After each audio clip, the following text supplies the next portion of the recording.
नमस्कार, सी news channel में आपका स्वागत है। हमारे साथ में है संजय वाघ, जो महाराष्ट्र प्रदेश कांग्रेस के प्रतिनिधि है और बचपन से ही यानी पारिवारिक रूप से कांग्रेस से जुड़े हुए हैं और कांग्रेस की नस नस से वाकिफ है। हम जानते हैं कि कांग्रेस, बताया जाता है कि अमरावती कांग्रेस का गढ़ था, लेकिन पिछले 6 लोकसभा चुनाव से यहाँ पर विपक्षी चुन के आ रहा है कांग्रेस का, क्योंकि यहाँ पे कोई उम्मीदवार नहीं, युति के कारण और बाद में रिजर्वेशन के कारण यह मौका कांग्रेस को नहीं मिल पाया। एक अपक्ष उम्मीदवार को भी समर्थन करना पड़ा, कभी युति के साथ में बैठ के समर्थन करना पड़ा, कभी उम्मीदवार नहीं हारने वाला। यहाँ पर 2 बार कांग्रेस के उम्मीदवार लोकसभा के हार चुके हैं। एक बार उषाताई चौधरी सुदाम काका के से हार गई थी, जिसका कारण यह था कि 10 साल तक वो लोकसभा की खासदार रही और कहीं पर भी मतदार संघ में किसी का संपर्क नहीं रहा। उसके बावजूद दूसरी बार भी जनता ने उन्हें चुन के दिया, लेकिन तीसरी बार उषाताई से बहुत नाराज़गी थी कांग्रेस के प्रतिनिधि, लेकिन उषाताई से नाराज़गी थी, इसका सामना उनको करना पड़ा, हार का सामना करना पड़ा और सुदाम काका उस समय चुन के आए थे। उसके बाद में यूटी में सीट गई और एक बार और यहाँ पे उम्मीदवार आ, उसके बाद में यहाँ पे कांग्रेस का उम्मीदवार नहीं रहा। अब जाकर इस साल कहीं पर कांग्रेस को चांस मिलता हुआ दिख रहा है। क्यों इतने साल कांग्रेस ने यूटी में अपने नाम का सिंबल नहीं लिया, क्या मजबूरी थी और क्यों 6 टर्म से यानी करीब 1991 से यहाँ पर कोई भी कांग्रेस का लोकसभा का उम्मीदवार नहीं है। जानते संजय जी, नमस्कार। नमस्कार हो। जैसा कि मैंने बताया कि कांग्रेस का यह हर चीज़ में गढ़ रहा है, विधानसभा में, लोकसभा में, महानगर पालिका में, ग्राम पंचायत में, नीचे तक हर जगह कांग्रेस रस लोगों के इसमें भरी है। यहाँ तक कि जहाँ पूरे देश में 1977 में आनी बानी में पूरी इंदिरा गांधी की विरोध की लहर थी, उस समय भी यहाँ पे भारी बहुमतों से लोगों ने कांग्रेस को चुन कर दिया। फिर क्या स्थिति आ गई ऐसी कि कांग्रेस का धीरे धीरे यूटी में सीट छोड़ देनी पड़ी? एक थोड़ा सा पहले कांग्रेस का इतिहास पहले से अपन की कांग्रेस यहाँ क्या थी थोड़ा सा बता देंगे हमारी जनता को तो ठीक है। हाँ, तो जहाँ तक मेरा सवाल है, मेरी उम्र के हिसाब से मैंने 1978 का चुनाव जो विधानसभा का और लोकसभा का हुआ था 77 का, वो मैंने नज़दीक से देखा है। उसमें डायरेक्ट मैंने प्रचार भी किया है। 1978 में जब विधानसभा के चुनाव हुए तो महाराष्ट्र में पुलोद आघाड़ी थी सामने और इधर कांग्रेस आए थी। इसका शरद पवार का कुछ, उसमें बीजेपी भी शामिल थी। बीजेपी नहीं थी लेकिन नाम लीडर शरद पवार थे, लीडर शरद पवार थे। इनके दोनों के आपसी में 50%। यानी आप ये बता सकते हैं शरद पवार की और बीजेपी की बहुत पुरानी दोस्ती चलती हुई आई है करके? हाँ, बिल्कुल आ रही है। पुलोद आघाड़ी के नाम से उन्होंने 78 में भी एक प्रयोग किया था और उस समय पश्चिम महाराष्ट्र ये शरद पवार जी के साथ में रहा था या यशवंतराव चौहान जी के साथ में रहा था और पूरा विदर्भ ये कांग्रेस आय बदला के साथ में रहा था। तो फिर महाराष्ट्र में दोनों की सरकार बनी थी, मुझे रेड्डी कांग्रेस और आय कांग्रेस। युति थी उस समय, युति हो गई, बाद में हो गई। युति की परंपरा पुरानी चलते आ रही है महाराष्ट्र में। हाँ, लेकिन 1980 में मध्यावधि चुनाव हुए, इंदिरा गांधी की गवर्नमेंट ऊपर बन गई थी, महाराष्ट्र सरकार खारिज हो गई और उसमें वन साइड पूरे महाराष्ट्र में 180 सीटें कांग्रेस। उस समय बोलते कि केंद्र की सरकार ने गवर्नमेंट गिरा दी थी, बोले ऐसा? हाँ, केंद्र के गिराए नहीं, मुझे राष्ट्रपति शासन लगा दिया था।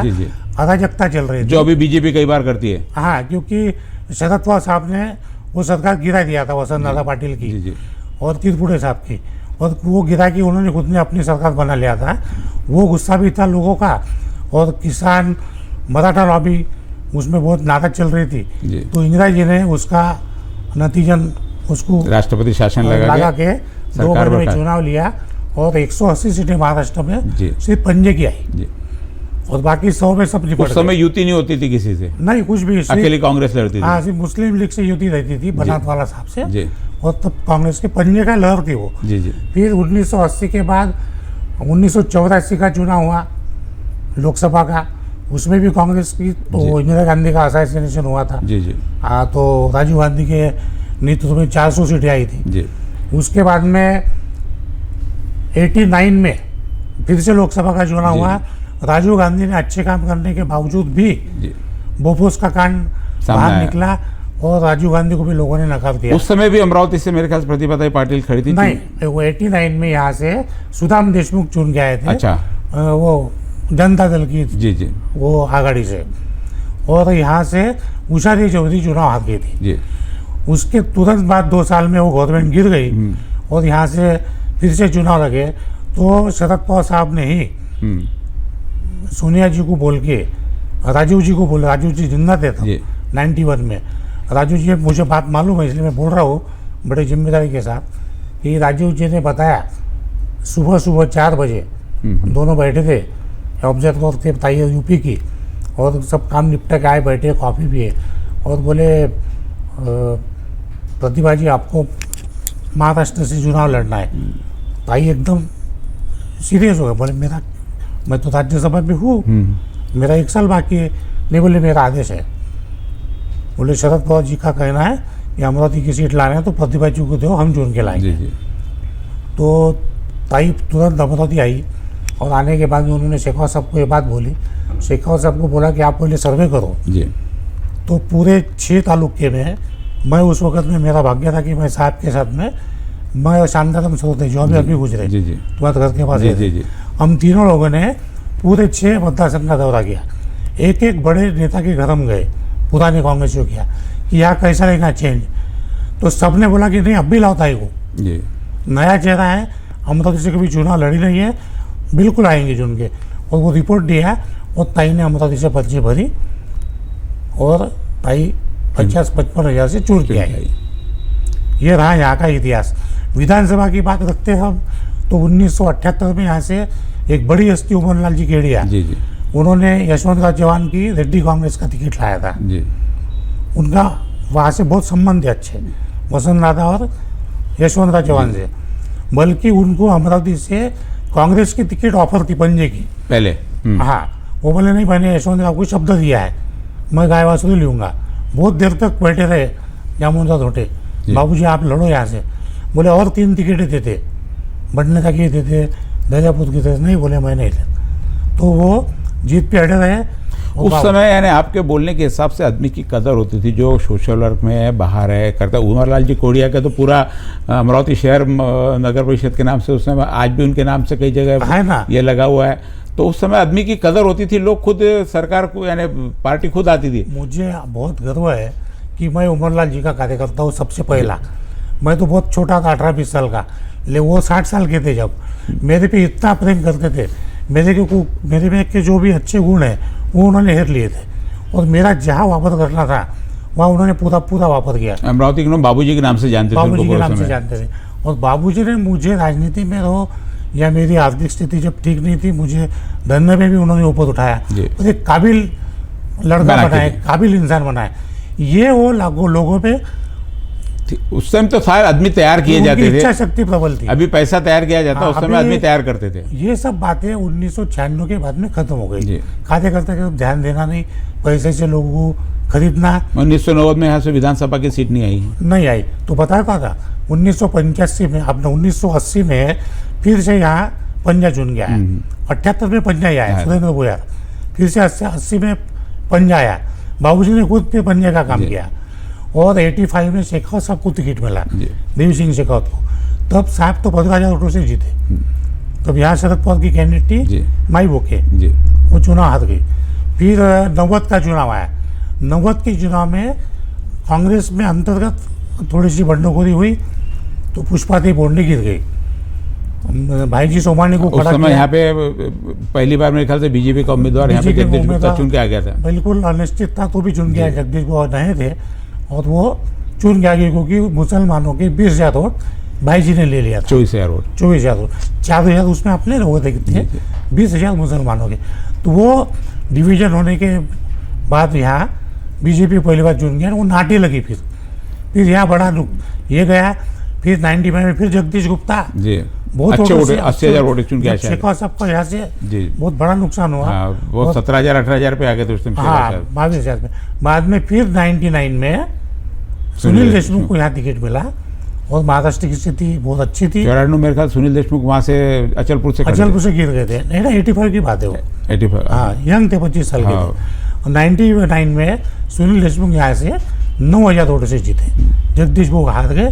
फिर वहाँ से कांग्रेस की जीत का सिलसिला शुरू हुआ। फिर 99, 2004, 2009 में राव साहब जीते जी। फिर 2014 में सुनील देशमुख बीजेपी में जाके वो जीते एक ही बार।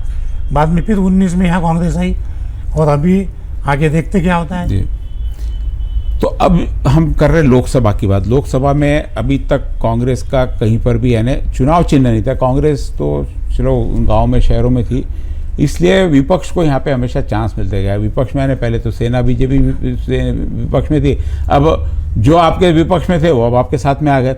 तो ये वोटों का जो कन्फ्यूज़न है, लोगों ने किसको वोट देना चाहिए, क्या देना चाहिए, अब ये लोगों के मेरे ख्याल से ये नहीं। अब आदमी को वोट देना, पार्टी को वोट देना, इसमें भी थोड़ी सी हम डिस्कशन करेंगे। लोग आदमी को देख के वोट देते, पार्टी को वोट के देते। अब इस समय लोकसभा के चुनाव में आप वापस विपक्ष से पक्ष में आ गए, पक्ष वाला विपक्ष में चले गए। यानी जो पिछली बार विपक्ष में नवनीत राणा थी वो पक्ष में अभी उनके साथ में होगी, बीजेपी के साथ में, और बाकी आप सेना के साथ में आप इधर आ गए। अब आप विपक्ष में हो तो क्या लगता है चुनाव चिन्ह जो पिछले 6 टर्म से अभी यहाँ पर शिवसेना का दावा, शिवसेना का उम्मीदवार आपके साथ में युति है कांग्रेस के साथ में, तो यहाँ की सीट सेना को जाएंगी या कांग्रेस को वोट बैंक के कारण मिलेंगी, क्या लगता है आपको? जहाँ तक दावा कैसा आपका? यहाँ तक मेरा सवाल है, मुझे जो जानकारी है प्रदेश कांग्रेस कमेटी और हमारे स्थानिक नेतागण की 100% अमरावती की सीट कांग्रेस को ही जा रही है। कल परसों उसका ऐलान भी हो जाएगा। एक अच्छा कैंडिडेट हम देंगे और अच्छे ताकत से कांग्रेस जाएगी, क्योंकि बहुत दिनों के बाद यहाँ पंजा आ रहा है जी लोकसभा में। तो चुनाव चिन्ह पंजा रहने से काफ़ी फर्क पड़ेगा और शेड्यूल कास्ट का ही मतदार संघ होने से सबको वोट तो शेड्यूल कास्ट को ही देना है जी। इसलिए हमारा जो कैंडिडेट है वो भी सब लोगों को चलने वाला ही रहेगा जी जी, बहुजन समाज को भी चलने वाला रहेगा और एक अच्छे गरीब तबके का सबको समझने वाला एक अच्छा कार्यकर्ता के रूप में हम कैंडिडेट देंगे।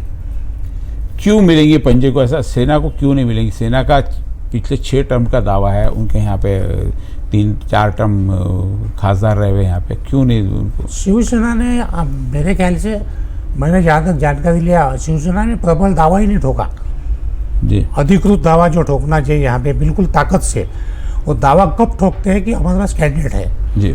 हो सकता है उनके पास में कोई कॉम्पिटेंट कैंडिडेट न हो, और जो थे अर्जुल जी वो इनके साथ चले गए, शिंदे साहब के साथ में, पक्ष वाले विपक्ष में चले, विपक्ष वाले पक्ष में आ गया। इसलिए शिवसेना का बहुत ज़्यादा नुकसान यहाँ हुआ जिले में। एंड जिस कैंडिडेट के भरोसे ये गए थे वो उनके साथ चलेगी। हाँ। और ये जिनके साथ में लड़ाई थी उसके साथ में चले और गए। अपने नवनीत राणा जी को हमने चुन के दिया था, जी। हमारे पार्टी के माध्यम से हमने काम भी किया था, प्रचार भी किया था। तो आपके पास तो उम्मीदवार नहीं था, आपके पास ऑप्शन क्या था नवनीत राणा को चुन के देने के अलावा? क्या अर्सुल का काम करते हैं ना युति में? नहीं, आपसे नहीं, अपने पास ऑप्शन नहीं था, इसलिए आपके पास तो मजबूरी भी बोल सकते ना आप। तो हमारे पास लोग जब कैसा नवनीत राणा का चेहरा नया था और पहला चुनाव वो थोड़े से वोटों से आ रही थी, 1.5 लाख वोट से आ रही थी। हाँ, और एक अच्छा खासा उन्होंने संपर्क बनाए रखा था। जी। हर शादी ब्याह में जाना, दुख में जाना, लोगों से मिलना, हल्दी कुंकू में जाना, इजीली एक्सेसिबल एक खासदार करके उन्होंने एक अच्छी यहाँ पे अपनी बैठक जमी हुई है उनकी, दोनों रवि भाऊ भी और नवनीत जी भी, वो कारण उनको लाइकिंग मिला। और एक फिर से वो बात आती है, यहाँ पे वोटों का बाइफरकेशन जल्दी होता है, जो मैं ओपनली नहीं बोल सकता। जी, जी, जी। उसके कारण भी नवनीत जी को झुकता माप मिला, लेकिन आज परिस्थिति उल्टी बन गई। नवनीत जी अपनी सीट बचाने के लिए, अपना जाति का प्रमाण पत्र बचाने के लिए बीजेपी के पलड़े में जाके बैठी है। मुझे लगता है दिल से कि भाई वो अपने दिल से तो नहीं गई, लेकिन उनको इलाज नहीं है, उनकी मजबूरी रही, मजबूरी के कारण हो गई है। लेकिन वो, हम उनको गलत नहीं बोलेंगे, बुरा भी नहीं बोलेंगे, क्योंकि हमने उनको चुन के दिया है, हमारा ही प्रोडक्ट है। तो देखेंगे आगे क्या होता है। नहीं, अब ये हो गई टिकट शिवसेना को मिलेंगी, बीजेपी मिलेंगी, या नवनीत राणा के पीछे क्यों है? अब एक बहुत बड़ा कन्फ्यूज़न आता है कि हम पार्टी के नाम पे वोट देते क्योंकि पार्टी को देश चलाना है, व्यक्ति को मत देखो। लेकिन उषाताई चौधरी जब देश में कांग्रेस की सरकार थी, अपन ने कांग्रेस को चुन के दिया तो उषा चौधरी, लेकिन पब्लिक से संपर्क नहीं थे करके हार गई। बिल्कुल गलत बोल रहा हूँ? नहीं, सही बात। पब्लिक से संपर्क नहीं थे करके हार बराबर। गई। सुदाम कापू का उसके बाद में चुन गया, शॉर्ट टर्म सरकार रही उनकी, बराबर। वो पूरा काम भी नहीं कर पाए। बाद में प्रतिभा तय रही, प्रतिभा तय हमेशा ऊपर केंद्र की राजनीति में ज़्यादा रही, लेकिन यहाँ पे परिवार था तो लोगों के संपर्क में रहा। बाद में आनंद राव अड़सुल आए, आनंद राव अड़सुल को भी यहाँ पे 2 टर्म लोगों ने चुन के दिया, लेकिन वही बाहर के कैंडिडेट है, बाहर का उम्मीदवार है, रोज एक्सेबल नहीं हो, ये नहीं हो, रोज नहीं मिल सकते ना। तो वो कभी जब यहाँ आएंगे, जब मिलेंगे तो वो कार्यकर्ताओं से मिलेंगे, जनता से मिलेंगे, तो ये प्रॉब्लम हमेशा सामने रहा। तो अब कन्फ्यूजन ये हो जाता कि हम आज यदि बीजेपी को चुन के देते, जैसे पिछली बार आपने कहा कि आपके समर्थन से नवनीत राणा को चुन के दिया था, और जिसके खिलाफ में चुन के दिया वो उनके साथ में जाके बैठ गई, तो इसलिए आप लोगों की और उनके जो भी मतदाता होंगे उनकी नाराजगी होंगी, इसका यही कारण होगा। हो सकता है। अब ये भी कारण हो सकता है कि अमरावती की खासदार है, अपक्ष है, अपक्ष खासदार की कोई वैल्यू नहीं है, कोई पूछता नहीं, तो किसी के साथ में रह के यदि अमरावती का डेवलपमेंट कर सकते तो उनके लिए निर्णय क्या गलत था? ठीक, ये सब बातें ठीक है, लेकिन राजनीति में ऐसे मोड़ आते हैं जी कि जो अपन सोच भी नहीं सकते। नवनीत जी का वहाँ जाना, मैंने पहले बोला कि वो अपने दिल से ऐसे सच्चे मन से तो गए ही नहीं। जी जी, क्योंकि हम उनको जानते हैं नजदीक से। गई है ना, बीजेपी में तो कहीं गई नहीं, समर्थन हाँ, बीजेपी को समर्थन दे दिया, केंद्र की पार्टी सरकार से, को समर्थन दे दिया। हाँ, उनको मैंने सुना था, उन्होंने बोला था नवनीत जी ने कि उनको मोदी जी ने पूछा था वहाँ लोकसभा में कि मेरी लहर में आप कैसी चुन के आए। तो ये भी आश्चर्य की बात थी ना। उन्होंने उनका जनता पे उनका विश्वास, मेरा यही कहना है कि देखिए, अब हम पिछले सारे खासदारों का एनालिसिस किया। अभी आपने कहा कि नवनीत राणा पिछली बार चुनकर क्यों आई, क्योंकि उसका जनसंपर्क बहुत अच्छा था। अब मुझे बताइए कि अमरावती की जनता ने, कहीं की भी जनता ने, व्यक्ति को देख के वोट देना चाहिए, पार्टी को देख के वोट देना चाहिए, या उसका जो स्वभाव रहता, जो अप्रोचेबल रहता, किस लोगों ने क्या करना चाहिए? क्योंकि सारे यहाँ की यदि अमरावती की स्थिति सारी कन्फ्यूजन, जो पब्लिक में नहीं मिला वो हार गया, जो मिल रहा वो भी हार रहा। आपके हिसाब से आपका जितना वोट बैंक था पूरा पूरा उससे हट जा रहा, तो लगता है कि बड़ा वोट बैंक काफ़ी यहाँ पे, यदि हम दलित वोट देखें, मुस्लिम वोट देखें, सामाजिक यदि जातिवाद गढ़ देखें, तो निश्चित रूप से नवनीत राणा के खिलाफ माहौल दिख रहा है। लेकिन जो उसकी 5 साल की ग्राउंड की मेहनत बोलते, क्या उसका काम नहीं पड़ेगा? नहीं, इस वक्त ना मेरा जो देखने का जो नज़रिया है, मैं देख रहा हूँ, मैं बहुत ग्रास रूट लेवल पे काम कर रहा हूँ। जी जी, और सबकी जानकारी मेरे पास रहती है, और पार्टी में भी मेरा अच्छा काम है इसके लिए मेरे को पूछते भी है लोग।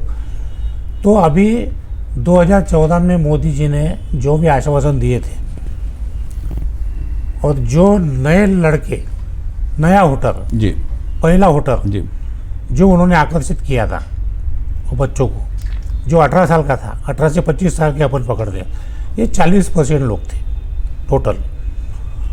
अब 40% लोग उनके ताबे में, उसमें के कम से कम 80% चले गए जी, क्योंकि कांग्रेस ने उनके दिमाग में, उन्होंने ऐसा भरा जी, एक विंग ने उनका ऐसा काम किया कि जो प्रशांत किशोर नाम का व्यक्ति था, उन्होंने जो बीजेपी को लाइन ऑफ एक्शन दिया, तो उन्होंने उनको बताया कि तुम कांग्रेस के जो शीर्ष नेता है पंडित जवाहरलाल नेहरू, उनको तुम पूरा बदनाम करो, जवाहरलाल नेहरू की गलत तस्वीरें बताओ, इंदिरा गांधी की कुछ ये बताओ, राजीव गांधी को बदनाम करो और राहुल गांधी को बदनाम करो, लोगों का दिल दूसरी तरफ आकर्षित करो। और उसमें ये कितने नालायक है, नेहरू जी ने फाड़ नहीं किया है, नेहरू जी ने पाकिस्तान बनाया, महात्मा गांधी ने उनका साथ दिया, अपने इतने पैसे उनको दिए गए, ये सब बातें हैमरिंग करके गोबेल्स नीति जिसको बोलते हैं, वो नए लड़कों के, नए युवाओं के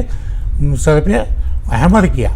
उसमें हैमरिंग में क्या होता है, एक बात 10 बार बोलने से झूठ भी सच लगता। उसमें वो नए लड़कों को उम्मीद नहीं थी, क्योंकि सब अराजकता थी, सुधारणावादी FDI का जो चल रहा था, 49% अपन ने FDI को दिया था, उसमें बहुत लोग नाराज चल रहे थे, कांग्रेस में भी नाराजगी चल रही थी, मुझे उदारीकरण में। तो लड़कों को लग रहा कि भाई मोदी जी इतना बोल रहे, फिर उन्होंने दूसरा झूठा वादा, बिल्कुल फालतू वादा, 15 लाख रुपए हम सबको भेजेंगे। अरे मेरे यहाँ की काम करने वाली भाई भी बोल रही भाई हमको 15 लाख आने वाले हैं, नहीं, उन्होंने शायद ऐसा कहा था कि स्विस बैंक में इतना पैसा है उस पर कि यदि जो वो स्विस बैंक में जो लोगों का कालाधन है वो यदि आ वो मैं जाए वापस लाऊंगा और वापस लाने के बाद मैं आपके खाते में डालूंगा, तो लोग क्या पकड़ेंगे, ये डालेगा। तो वो पैसा आया ही नहीं, वो काला पैसा कब सफ़ेद हो गया मालूम नहीं पड़ा। और उन्होंने जो बेरोजगारी हटाने का वादा किया था उसमें टोटली वो फेल हो गए। एक भी रोजगार नहीं बना, एक भी कारखाना नया नहीं बना, बल्कि जो बने हुए कारखाने जो कांग्रेस के राज में वो उन्होंने बेचना चालू उन्होंने किया। तो काफ़ी कहा आप रोजगार का मतलब हम सिर्फ एक सरकारी नौकरी से, उन्होंने कहा कि भाई कई टैक्सी वाले जैसे उबर की हुई तो कई लोगों को ड्राइवर की काम मिला, तो भी तो रोजगार के देने कई तो- लोगों को मिला। अभी ये इंटरनेट की इतनी सुविधा बढ़ गई, लोगों को वो सोशल तो- मीडिया पे काम मिला। वो तो काम पहले नरसिंह राव जी ने चालू किया था। नरसिंह राव जी ने जब बोला था कि मैं 1 लाख महाराष्ट्र में रोजगार दिया हूँ, उन्होंने भाषण दिया, तो कैसे, तो मैंने STD PCO बांटे। और सौभाग्य से मैं उस वक्त में STD जी, PCO अलॉटमेंट कमेटी का मैं अध्यक्ष था, आपको बताऊंगा। जी जी जी और मैंने भी बहुत STD बांटे यहाँ, मैं आता था सुशिक्षित, हम दे देते थे। अब STD PCO बांटने से बेरोजगारी हटी थोड़ी, कम भी नहीं हुई, क्योंकि उस पर क्या मिल रहा था, फिर लोगों ने उसमें चोरी किया, करना चालू किया। वो जो मीटर थे वो एडजस्ट किए, फिर वो बंद होना चालू हो गया। फिर बहुत उदारीकरण में यहाँ BSNL ने मोबाइल लाया, हाँ। फिर तुम्हारे STD PCO बंद हो गए, उसकी कॉस्ट कम हो गई, प्राइवेट कंपनी आ गई। ये रोजगार लोगों को नहीं चाहिए, लोगों को गारंटी वाला रोजगार चाहिए और धंधा चलना चाहिए। लोगों को लोन नहीं चाहिए, लोन देने वाला आप बनाओ, ये लोगों के दिल में रहता। लोन लिया मैंने राजीव गांधी के समय 25,000 रुपये लोन मिलता था बगैर गारंटी का, सब्सिडी वाला हो, सब्सिडी वाला, DIC वाला। 3-3 4-4 महीने घूमना पड़ता था उसके पीछे। मैंने भी लिया है, बहुत घूमना पड़ता, आसानी से नहीं मिलती। वो हाँ। पास करते तो बैंक वाले नहीं देते थे, वो कि DIC बैंक वालों की जेलों। मैं अभी अधिकृत आपके चैनल के सामने बोल रहा हूँ कि DIC का एक इंस्पेक्टर ने मेरे घर को आके मेरा इंस्पेक्शन किया, मेरे से 300 रुपये लिया। हाँ। 1985 2,500 में केस पास होती थी पूरी, उसने हो 25,000 गया। की। मैंने 300 रुपये दिया, मतलब भाई मैं गरीब आदमी हूँ, 300 रुपये देता, उसने ले लिया। और मेरे को वो बैंक ऐसी थी यूनाइटेड वेस्टर्न, उसके पास पैसे नहीं थे। वो भाई चक्रा मारते मारते में साहब मेरी केस हो गई। बोले भैया हो गया डिस्बर्समेंट, अभी 9,000 बचे हैं, होना क्या है? मल्ला भाई, नवीला मैंने 9,000 रुपये ले लिया और पच्चम कर लिया, मैंने पैसे नहीं भरे। मैं बता रहा है सबके साथ, जी जी क्योंकि वो पैसा किसी के ऐसे ही मिले पैसे जी। फालतू। और वो रोजगार चले, किसने जेरॉक्स का मशीन डाला, किसने कोई लैमिनेशन लेजर, कोई लेमिनेशन डाला, कोई ने मंगल कार्यालय के लिए लिया, कोई ने डेकोरेशन के लिए लिया। तो पहले छोटे-छोटे धंधों तुमको के लिए। बिजनेस बढ़ाना चाहिए। और जो मोदी जी ने बोला था make in India, make in India का मतलब लोगों को समझा नहीं, स्टार्टअप उसका मतलब समझा नहीं। अब कल उन्हें वहाँ बेरोजगार का मेला वाले कहा बारामती में, उस टाइप का मेड़ावा हमारे राव साहब शेखावत ने अमरावती में विद्या भारती में 5 साल लिया। आप देखो विद्या भारती में जी, जाके, उसी ढंग का था। 5 लाख के, 4 लाख के, 6 लाख के पैकेज वहाँ पे भी मिले हैं। वो मेड़ावा जगदीश बो गुप्ता भी लेते हैं, वो मेड़ावा मेरे कोटे के यहाँ पे भी रहता है, होता है। सभी कॉलेजेस में तो होता आप है। लोगों को चूतिया कितने दिन तक बनाएंगे? ये बच्चे सब बैठे हैं आपके पास में, इनको इनका भविष्य दिख रहा है, इनको पैकेज वाला नौकरी चाहिए। नहीं तो ये चीज़ कौन समझाएगा? जितना सारा आपने बताया कि उनकी पूरी टीम बैठी है, पूरा समझा रहा, तो कांग्रेस ने ये काम क्यों नहीं किया कि ये जो बता रहे बस गलत करिए आपकी कि बात बहुत सही है, कांग्रेस ने अपने कार्यकर्ता की तरफ ध्यान नहीं दिया, जी कार्यकर्ता को लिटरेट नहीं किया, जी। प्रशिक्षित नहीं किया। और ऐसा रहा कि फॉर एग्जाम्पल, मैं पहले सबसे माफ़ी मांगूंगा मेरे नेता लोगों से, जैसा कि चंदू सोचतिया हमारे पार्टी से लड़ता है पहली बार और पर्ची भरता है, तो वो अपना उत्पन्न का स्रोत या पूरा इनकम, पूरी हमारी प्रॉपर्टी 10 लाख बताता है पहले चुनाव में, जी। और चुन के आने के बाद में दूसरे चुनाव में 5 साल के बाद में 5 करोड़ बता दो। वो 2-3-5 करोड़ पे चले जाती है। तो ये जो डिफरेंस है, जी जी। एकदम जंप हुआ है, ये उसने कभी कार्यकर्ता के साथ में शेयर नहीं किया। कार्यकर्ता की अंडरपैंट बनियान फटी हुई है, ऊपर की शर्ट ही अच्छी है। नेता पनपते गए, कार्यकर्ता बर्बाद होते गया, लोगों की तरफ ध्यान नहीं दिया। नेता को लगा मैं ही सब कुछ हूँ, कार्यकर्ता कुछ नहीं है, कार्यकर्ता की जरूरत नहीं है, मैं मेरे इस पे चुन के आया हुआ हूँ। कई बार नेता को भ्रम हो जाता है कि मैं चुन लेता हूँ, मैं हूँ तो मेरे ऊपर बिल्डिंग खड़ी है। ऐसा कई बार अनुभव होते हुए हमने भी देखा है। और यही कारण है कि कांग्रेस का कहीं तो भी पतन सरीका दिख रहा है। आपने जो कहा कि कार्यकर्ता की कदर नहीं, बिना कार्यकर्ता के पार्टी कैसे चलती है? उमरलाल जी केडिया का मैं पहला उदाहरण दूंगा। उमरलाल जी केडिया एक ऐसा आदमी था कि जो छोटे से छोटे आदमी के साथ में जुड़ा था। बाबूजी का एक आधा रोज मिलने वाला कार्यकर्ता जो एक आधा बिल्कुल मौजूद भी ऑफिस के सामने से जाता तो बाबूजी को राम राम करता। और एक दिन क्या, हम लोग ऑफिस में बैठे थे तो 4-5 दिन से जो आदमी रोज जाता था रेलवे स्टेशन की तरफ वो नहीं दिखा बाबूजी को। बाबूजी बोले वो जाता, बोले मैले कपड़े वाला, वो हमारा है बोले वहाँ का चीज पेल का, वो 8 दिन से नहीं दिख रहा। शंकर नाम का नौकर था, उसको बोले जा रहे उसके घर को देख क्या, वो क्यों नहीं आया, मुझे राम राम क्यों नहीं किया। तो देखा तो बीमार है। तो बाबूजी खुद चल के उसके घर पे गए। उसके घर में 5-50-100 रुपए उसके घर वाले के हाथ में रखे। 5-50 बहुत बड़ी बात होती है। और उसको बोला कि इसकी तबीयत का ख्याल करो, और रोज 2 दिन 3 दिन उसके घर को बस खड़े रह के वापिस आते। ये बाबूजी में थी। वही सीख उमरलाल जी की डॉक्टर देवी सिंह शेखावत जी के पास में थी। डॉक्टर देवी सिंह जी शेखावत भी छोटे मोटे कार्यकर्ता के घर से जुड़े थे। शादी में जाते थे, घर आ जाए तो चुपचाप में हाथ में पैसे दबा देते, उसको पूछने को आदमी भेजते। आज तक जब तक शेखावत जिंदा थे तब तक मेरे हाथ से उन्होंने गांव के 5-10 परिवारों को उनके मरते दम तक पैसा पुराया उनकी बुरी परिस्थिति में। मेरे को फोन आता था, संजू उसका कुछ फोन आया क्या, वरना नहीं जा उसको 25,000 रुपये दे के आ जा, वो बहुत खड़की में। मैं बोलता रहने दो ना साहब, नहीं तेरे को मालूम नहीं, जा उनका कोई नहीं मेरे से। तो मैं जाता था।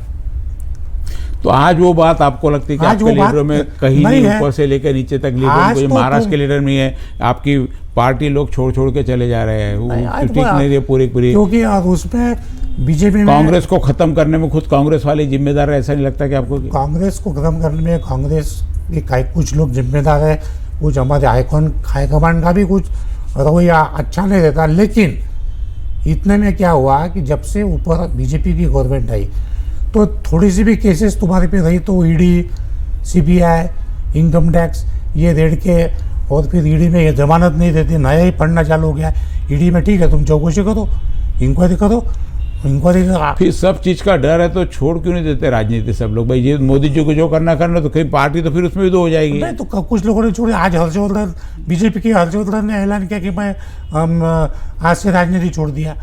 जो खासदार थे लोकसभा के उनको टिकट नकार दिया बीजेपी ने। उन्होंने, उनका स्टेटमेंट है आज का ही कि मैं राजनीति छोड़ रहा हूँ, सार्वजनिक राजनीति। कई लोगों ने टिकट भी नकार दिया। हाँ, क्योंकि उनको डर है। और कांग्रेस के जो बलाढ्य लोग हैं, शीर्ष नेता, वो देख रहे हैं, फिर वो दूसरा भी विचार कर रहे हैं कि यहाँ अगर मेरा भविष्य अंधेरे में दिख रहा है मुझे तो सुरक्षित सुरक्षित मेरी केसेस भी निकल रही। उनको तो राजनीति करनी है, सत्ता में रहने हैं, मेरी संस्था भी चलेंगी, मेरा कारखाना भी चलेगा। जो विचारधारा वाली राजनीति पहले हुआ करती थी, अटल बिहारी जी वाजपेयी थे, इंदिरा गांधी थी, ये सारे लोग थे, प्रमोद महाजन थे, गोपीनाथ जी मुंडे थे, इधर अपने अशोक राज चौहान थे, वसंत दादा पाटिल थे, ये सब जो विचारों की राजनीति करते, क्या अब विचारों की राजनीति की पूरा राजनीतिक क्षेत्र एक कारपोरेट हो गया है? अब पैसा ही हो गया ना। और उसमें वो डर के मारे हमारे अशोक राज चौहान, मेरा उनका अच्छे से वास्ता था, मेरे से फ़ोन पे बात करते थे। अशोक राव हो गए, वीके पाटिल हो गए, ये लोग माननीय ठाकरे हो गए, ये सब मेरे बहुत करीबी उनके साथ काम किया है। आज अशोक राज चौहान बड़े दुख के साथ बोलना पड़ता, वो भी बड़े दुखी थे। आपने भी देखा होगा जब उनका प्रवेश था तो वो नाइलाज से उनको जाना पड़ा, क्योंकि 2 दिन पहले श्वेत पत्रिका निकालना लोकसभा में आदर्श घोटाले की। कोई भी आदमी हो जेल से तो डरता ही है। मैं एसी में बैठने वाला, आजू बाजू में 200-400 नौकर है, 1000 लोग मेरे स्टाफ में है, और मैं जेल में बैठूं, मैं सहन नहीं कर सकता। क्या है, छगन भुजबल क्या है? और आज अनिल देशमुख जाने, छगन भुजबल क्लीन हो गया, जाके शुद्ध हो गया, तो उनको भी लगाना चलो। तो आपको फिर ये नहीं लगता कि अब सारी आपकी कांग्रेस भी भ्रष्टाचार मुक्त, अब कोई भ्रष्टाचारी नहीं बचा कांग्रेस में, आपको जिसको ले जाए? नहीं, अब तो बोलता अच्छा है। आपका कहना है कि जितने भ्रष्टाचारी थे वो बीजेपी ने लेके गए, विपक्ष के जो भी भ्रष्टाचारी होंगे? ऐसा मैं नहीं बोल सकता, क्योंकि मेरे वरिष्ठ नेतागण है और सभी ने भ्रष्टाचार नहीं, किया, ऐसा भी नहीं बिना है। डर के तो कोई जाता नहीं है, हर आदमी डर से गया होगा। एक भ्रम ऐसा है, मुझे प्लेटफॉर्म मिला तो मैं बोलता, एक भ्रम ऐसा है भाई बीजेपी के मोदी जी को या उनके नेताओं को कि कांग्रेस वालों ने शिक्षण संस्था रहो, सूद गिरनी रहो, शुगर फैक्ट्री रहो, इसमें बहुत पैसा कमाया। ये सही नहीं है। कांग्रेस वालों की शिक्षण संस्था 40 साल पुरानी है, आप उनका ये निकालो एनालिसिस को पुराना। हाँ, पुराना। उनको सिर्फ जमीन गवर्नमेंट रेट से मिली है, पार्टी फंड में कोई गवर्नमेंट के फंड से ये बिल्डिंग फंड नहीं मिला, थोड़ा सा मिलता था बिल्डिंग फंड। एक्सटेंशन उन्होंने किया है, 20% जो डोनेशन का कोटा रहता है उसमें उन्होंने उसे पार्टी किया है, और आज वो उनको फल लगे, बड़े बड़े झाड़ हो गए, तो आज उनको पैसा दिखना ही आ रहा है, आंखों में दिख रहा है, आंखों में दिख रहा है। आप दूसरी करो ना शिक्षण संस्था। आप बताओ कौन से बीजेपी के नेता ने एक शुगर फैक्ट्री चला के बताई ये 15 साल में? अपने विदर्भ में देखा थी कि एक शिक्षण संस्था बताओ जो नॉन ग्रांटेड है, अपना जो ग्रांटेड है। श्री पोटे जी ने कौन सा लगाया है? इंजीनियरिंग कॉलेज लगाया। नहीं लगाया, जब बीजेपी के थोड़ी थे वो कांग्रेस के थे। हाँ, वो उन्होंने बीजेपी के बाद में गए ना, तो बीजेपी के कोटे में तो भी नहीं डाल सकते आप। अभी बीजेपी का एक ही है, एक ही एजेंडा है, शिक्षक संस्था है कांग्रेस की शिक्षण संस्था। कांग्रेस का जो वर्चस्व वाली संस्था है वो बर्खास्त करो, उसके नेता को बदनाम करो, उसके ऊपर मट्टी डालो, काला ऑयल डालो, बदनाम करो। उसको आता है तो अपने साथ में लेके धुला दो दूध से, नहीं तो बर्बाद करके जेल में डालो। ये दहशत उन्होंने फैलाई है।